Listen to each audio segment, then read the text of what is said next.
வணக்கம். டிஎன்பிஎஸ்சி தமிழில் அழகு 1 எழுத்துங்கிற பகுதியில் சுட்டெழுத்துக்கள் அப்படிங்கிறது ஒரு பகுதி.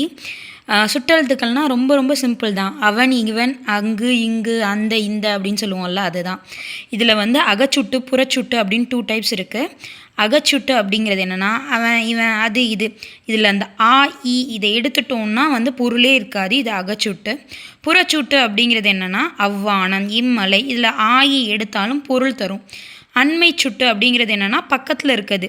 இவன், இவர், இது, இவை. செய்மை சுட்டுனா வந்து தொலைவில் இருக்குது. அந்த சுட்டெழுத்துக்களுக்கு வந்து ஆ, இ, உ இது 3 தான் சுட்டெழுத்துக்கள். இது வந்து ஒரு டிஎன்பிஎஸ்சி கொஷின்னு. அதில் வந்து ஊ வந்து நம்ம பெருசாக பயன்படுத்த மாட்டோம். அருகில் உள்ளவர்களும் இல்லாமல் தொலைவில் உள்ளவங்களும் இல்லாமல் இடையில் இருக்கிறது தான் ஊங்கிற சுட்டெழுத்தை சொல்லுவோம்.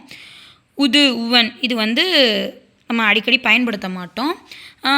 சுட்டு திரிபு அப்படிங்கிறது என்னென்னா அம்மரம், இவ்வீடுங்கிறது வந்து திரிஞ்சு அந்த மரம், இந்த வீடு இது பிரிஞ்சாலும் பொருள் தரும். இப்போ வந்து அந்த ஆ, ஈங்கிறது வந்து மாறி அந்த இந்தன்னு மாறுதா, இதனால் இது வந்து சுட்டு திரிபு அப்படின்னு சொல்கிறாங்க.